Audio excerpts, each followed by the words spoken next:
with a record number of identified residential birds and migratory species.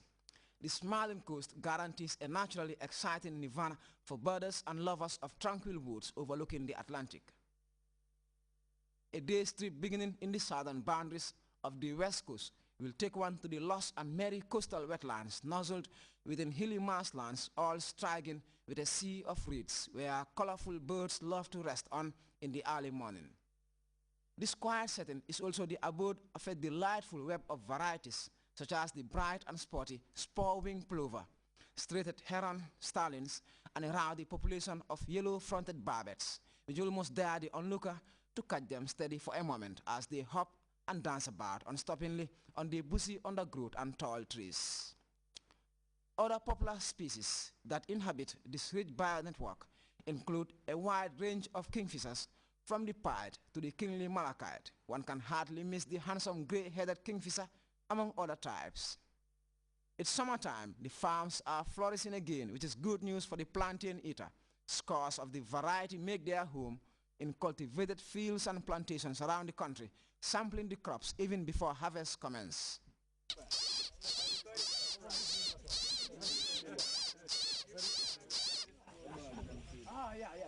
Okay.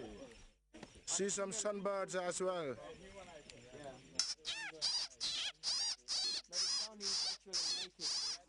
Two white-faced whistling dogs flying. It sounded as if a bird or a predator has caught a prey. What is that for? I mean, it's just to attract the small birds to come out. Yeah, because normally birds, they're very sort of like helpful to one another. Once one of them has been caught by a predator, they just come to sort of like foresee and to help in case whether they can give any help. A major conservation scheme, an agreement between the local community here in Kartong and the West Africa Bird Study Association, looks to preserve this proudly natural balance, mainly in order to save its diverse avifauna. Last year we entered in an agreement, that is an MOU signed between WAPSA and Kartong. As you can see, the potentials here is very relevant for bird watching, research, and other activities. But then, as I mentioned earlier, also the coastal forest is going. So the only strategy we can use is to promote ecotourism here, so the current community can also benefit some intakes. You know, like whoever comes here for bird watching, will pay an amount of money. Another form of sustainable tourism. Sustainable tourism. Exactly. So that fund will be divided into two halves. 60% will go to the community, and then 40% goes to WAPSA. Okay. So it's a strategy we use. Trickling down to the community. That's it. And then also another option is we are, trying to create this income-generating activities for the communities by, creating beekeeping and stuff like. You can see the beehives in place. Okay. These have been maintained by the community. By the community, but it's sponsored by WAPSA. Yeah. Okay. Now it takes more than a binocular or a venture into the wild to make a good bird watcher. Birders require a few elaborate skills and immense understanding of natural habitats which attract birds. An ardent love for nature is a must indeed. Yet more than anything else, birders need to know their terrain, and that is why the Smiling Coast is usually credited for having the finest guides and bird watchers in Africa. A wealth of known and precious locations with blossoming backdrops around the country draw multitudes of avifauna populations all year round, making for birding in just the right environment.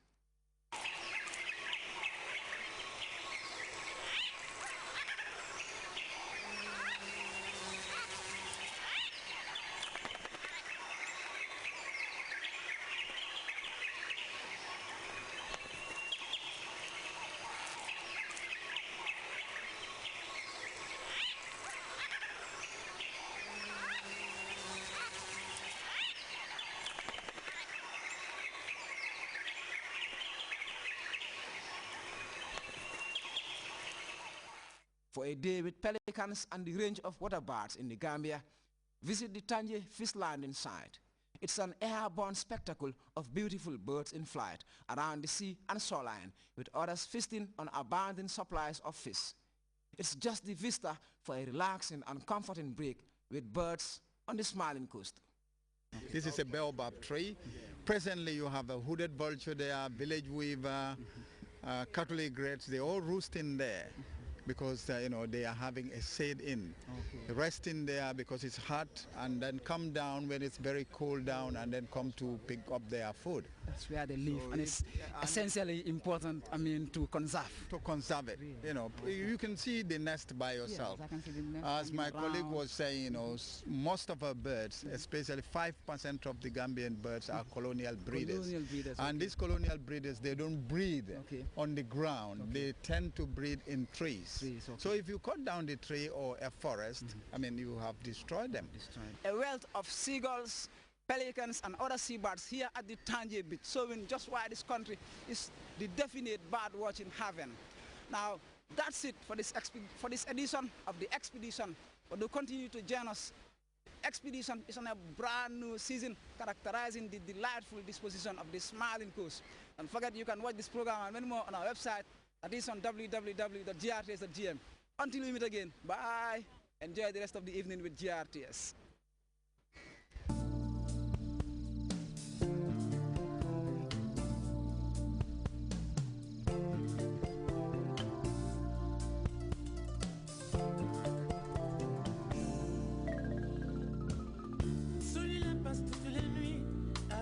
Les étoiles en pensant qu'au bout du monde il y a quelqu'un qui pense à lui. Et cette petite fille qui joue, qui ne veut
If you have any questions that you want answered during the holy month of Ramadan, all you have to do is to send us a text on the following numbers: AfriCell on 2020 200, QCell 3030 300, Chromium 6060 600, or on the Gumcell line on 999